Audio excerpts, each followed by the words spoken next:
Hello, welcome back to Conscientious Cosmos. I'm Aubrielle, and I just thought I'd kind of kick off the start to April, a fresh month. It's Aries season already, but something about April just gives it that little extra oomph. So I'll be in this video talking about some of the archetypes and characteristics of Chiron in Aries. I'm all donned in my red for you for today. It's always when I start videotaping that my pets want to do something, like go outside, they want water, they have water and food, they're all fed. But yes. So, what I'll be reading from is the book Chiron by Barbara Hand Clow, and it's called Transforming Bridge Between the Inner and Outer Planets. I highly recommend it, not just for the astrology, but for, I think, the life force energy that she put into it. But I'm not going to ramble too much, and I'll just get started and read this passage. So it starts off with some of the dates that Chiron and Aries is in. I'm not going to read them. It's very easy in this day and age for you to go on the internet and see when Chiron was last in Aries and at certain dates and times. Um, Chiron and Aries.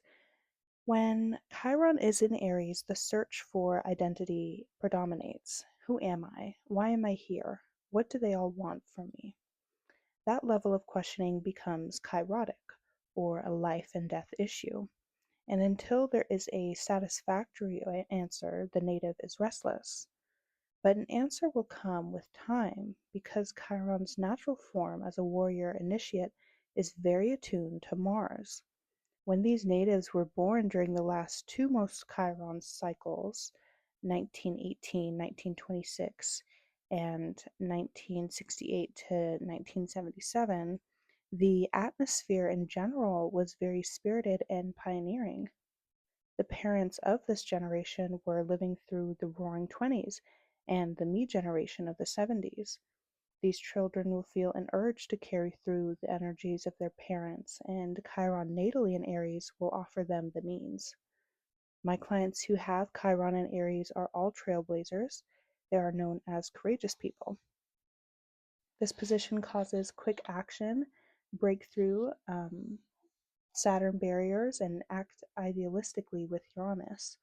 But unless there are other factors in the chart that foster mysticism, these natives may not activate the subtlety of Chiron. The warrior energy is the most powerful manifestation for these natives. They need to be encouraged to systematically develop a discipline which will enable them to empower Chiron and get in touch with the potential power of the etheric plane. Good examples of such discipline are Carlos Castaneda, Carl Jung, Jack Anderson, and Aleister Crowley. All four of these men have created great power in their disciplines and made great impact on their times. A deliberate development of initiate warrior power by these natives will cause Chiron to become a very great tool for bringing their greatest essence into being. Generally, these natives are frustrated unless they are extremely active, and an analysis of the house position of Chiron and Aries will reveal the area of life where they can initiate progress. Limitation will drive them crazy. The women born from 1918 to 1926 have experienced extremely difficult lives unless they found a way to take on power. If not, the incidence of cancer is in this group is very high. The men tend to be very powerful and Saturnian and unreceptive to Uranian higher consciousness. Many of these men are present day political leaders who are blocking Aquarian energy with great force. A wonderful esoteric resonance with Chiron is available from the contemplation of the astrological energetics of Mars to Venus. Mars rules the first house and is the first planet beyond Earth. It rules the animus because it is the first orbital plane beyond Earth to the universe. Venus rules the second house and is the first planet within Earth orbit to the sun, symbolizing the primary need for us to ground on our planet Earth.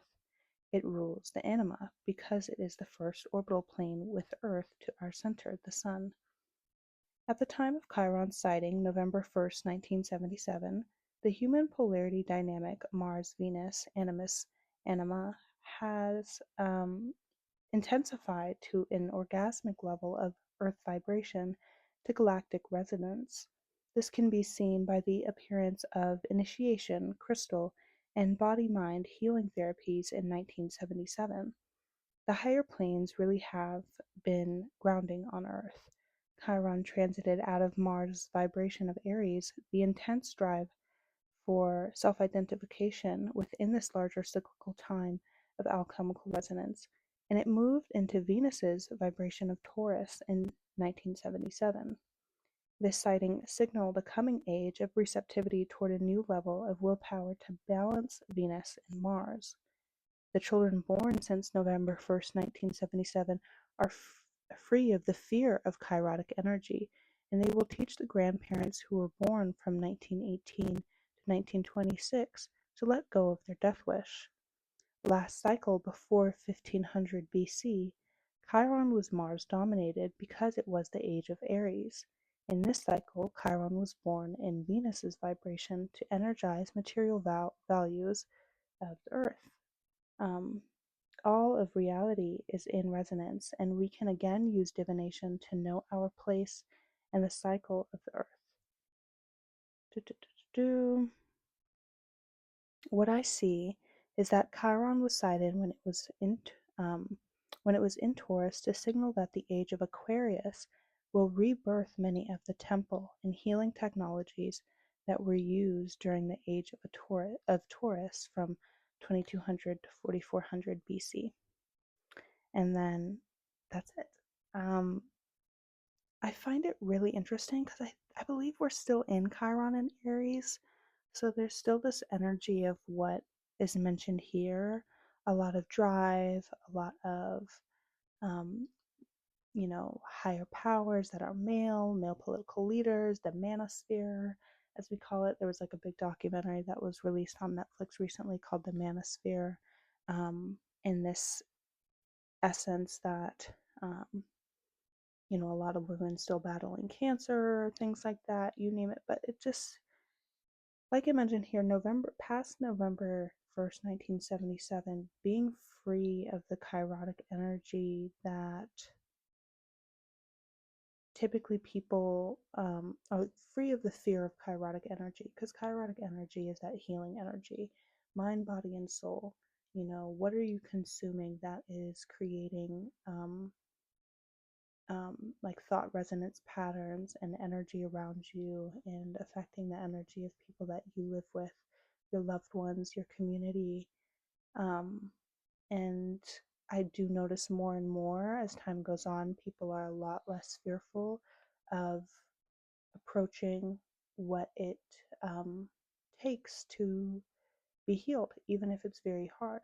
It at least in my life, when it has come to other people and even myself, it is very, very in my face and hard to ignore. And there's less of a stubbornness, I suppose, to embrace it and what it will take. I don't know. We'll see what happens this Aries season. That's all. I don't want to babble too much because I'll talk a bit more about Aries energy and how Chiron will relate to that in my other video about, April transits and things that are happening. So stay tuned for that. Thank you for tuning in once again. Once again, I'm Auriel from Conscientious Cosmos. And yeah, I hope you enjoyed. Happy April.